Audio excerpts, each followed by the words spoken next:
warahmatullahi wabarakatuh. Perkenalkan, nama saya Rahma Ristawati Farhana dari Universitas Kusuma Usada Surakarta, Fakultas Ilmu Kesehatan, Prodi S1 Gizi. Di sini dalam video ini kita akan menjelaskan tentang konseling gizi. Konseling gizi adalah komunikasi dua arah antara konselor dan klien, di mana konselor membantu klien dalam mengenali, menyadari, dan menentukan jalan keluar dari permasalahan klien tersebut. Di mana dalam interaksi ini terdapat dua orang yang berinteraksi, yaitu yang pertama konselor, yang kedua klien. Konselor yaitu orang yang memberi konseling gizi terhadap permasalahan-permasalahan klien, sedangkan klien adalah orang yang menceritakan masalahnya kepada konselor.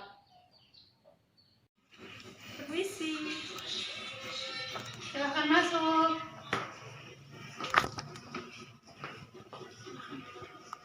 Silakan duduk.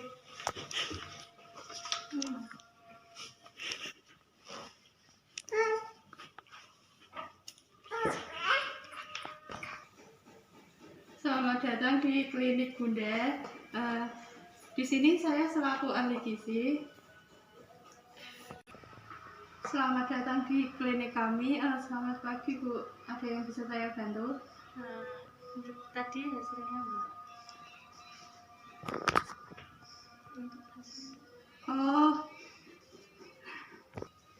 Ini saya lihat dari hasilnya, Ibu mengalami masalah pada ASI-nya ya, Bu? Iya.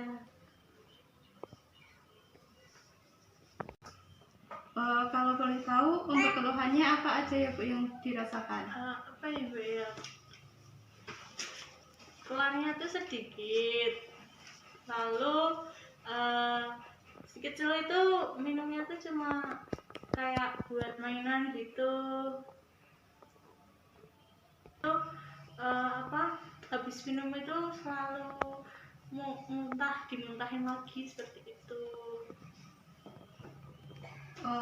Kalau boleh tahu, itu asupan makan Ibu sehari-hari bagaimana ya, Bu? Maksudnya bagaimana ya Mbak ya? Kalau asupan makanan itu apa yang Ibu makan sehari-hari? Misalnya pagi jam berapa Ibu makan apa? Kayak gitu. Kalau makannya tadi pagi itu sayur sop, ayam goreng sama tempe goreng.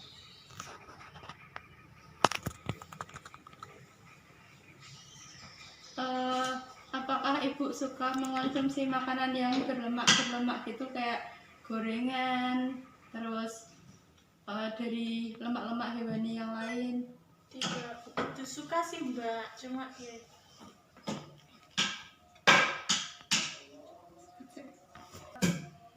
Apakah Ibu sering mengonsumsi sayur-sayuran yang bening seperti sayur bayam, sayur sop, atau sayur salad? Jarang sih Mbak. Kemudian apakah Ibu juga sering mengonsumsi buah-buahan? Jarang, kan ini apa namanya sih, bukan jadinya lebih simpel kan beli Seperti itu ya, Bu. Kalau boleh tahu Ibu pekerjaannya apa ya, Bu? Saya ibu rumah tangga sih Mbak, cuma kan buat ngurusin aja udah campur.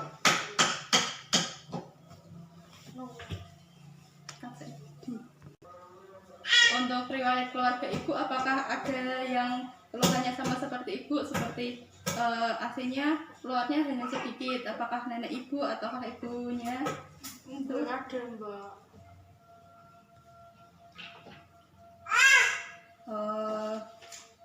Kalau saya lihat dari penjelasan dari Ibu tadi, bisa saya ambil kesimpulan bahwa kalau ASI yang keluar dikit itu karena kurang asupan sayur ya, mungkin karena asupan sayur itu sangat mempengaruhi keluarnya ASI, dan kurangnya asupan buah-buahan juga mempengaruhi ASI. Terus itu untuk solusinya bagaimana ya Mbak ya? Soalnya kan itu kan dijelaskan kan, katanya tuh ASI kan baik banget buat anak bayi di bawah 2 tahun itu. Atau kita ambilkan dari MPASI-nya atau bagaimana? Ini kalau saran saya sebagai ahli gizi itu untuk anak di bawah 2 tahun itu harus mengonsumsi ASI, dan supaya ASI ibu lancar itu seharusnya ibu banyak mengonsumsi sayur yang hijau dan kuahnya nggak berlemak, kuahnya bening gitu Bu. Seperti sayur bayam, sayur sawi seperti itu. Dan ibu juga harus meningkatkan konsumsi buah-buahan, dan asupan minumannya air putih itu dijaga ya Bu, agar ASI yang keluar juga banyak.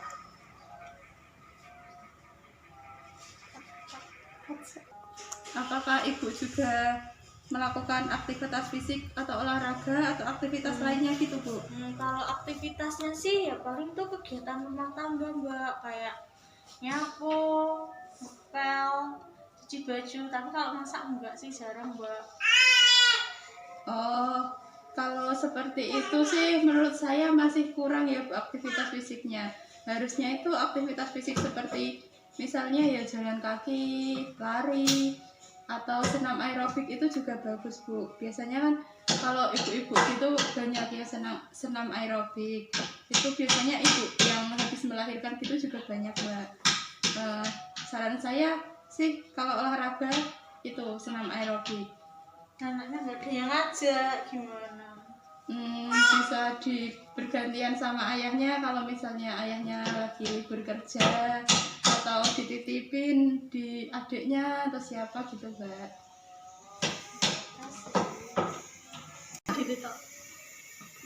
Untuk yang selanjutnya itu kan ini dari dokter memberikan vonis bahwa ibu ASI-nya sedikit ya. Iya. Ini karena tadi ibu kekurangan konsumsi sayur-sayuran dan buah-buahan. Kemudian ada beberapa alternatif yang bisa ibu pilih untuk meningkatkan ASI. Itu yang pertama bisa meningkatkan aktivitas fisik, seperti yang tadi contohnya senam, jalan atau lari. Kemudian yang kedua mengatur pola makan, memperbanyak sayur-sayuran dan buah-buahan, dan memperbanyak konsumsi air putih. Kemudian untuk yang ketiga itu konsumsi pada ibu menyusui itu kan ada tambahan 500 kilokalori Bu. Jadi itu ibu menyusui sama wanita biasa itu berbeda pola konsumsinya. Kalau ibu menyusui lebih ditambah lagi 500 kalori. Untuk pola makannya bisa dilihat contoh ini Bu. Ini kan misalnya sepertiga bagian itu dari makanan pokok, sepertiga dari sayuran, terus 1/6 dari buah-buahan, dan 1/6 lagi dari lauk pauk. Untuk makanan pokoknya itu bisa contohnya itu nasi, yang sehari-hari itu kan nasi, kemudian roti, jagung, sagu, dan lain-lain, yang serealia gitu. Terus kalau misalnya makanan pokoknya satu centong itu sayurannya juga harus 1 centong. Itu sayuran semua ya Bu, nggak sama kuahnya. Kemudian untuk sayuran itu banyakin sayuran hijau dan berkuah. Kemudian untuk buah-buahan itu setengah bagian dari nasi. Misalnya nasinya 100 gram, buah-buahannya itu harus 50 gram. Buah-buahan yang baik untuk ibu hamil contohnya pisang, melon, seperti itu Bu. Dan untuk lauk pauknya itu karena kan ibu menyusui itu untuk menyusui anaknya itu masih dalam tahap 1000 hari pertama kehidupan. Jadi ibu seharusnya mengonsumsi lauk pauk yang mengandung omega 3 yang baik untuk balita. Contohnya itu ada ikan banyak mengandung omega 3 seperti itu Bu. Ya. No. Untuk ini apakah boleh saya tahu, kalau boleh saya tahu ibu mau memilih alternatif yang mana ya Bu? Ya. Aktivitas fisiknya aja Mbak. Oh, jadi ibu harus rutin aktivitas fisiknya ya, seperti yang tadi senam aerobik atau jalan atau lari. Itu aktivitas fisiknya kalau menurut WHO itu minimal 3-4 kali per minggu. Itu bisa di sela-sela waktu, misalnya di sore hari kan udah beres pekerjaan rumahnya. Itu pas sore hari kan ibu udah selesai pekerjaan rumahnya, itu anaknya bisa diajak jalan-jalan keliling kompleks, atau itu sambil ibu olahraga sekalian sambil anaknya jalan-jalan, jadi kan dapat dua-duanya. Seperti itu Bu.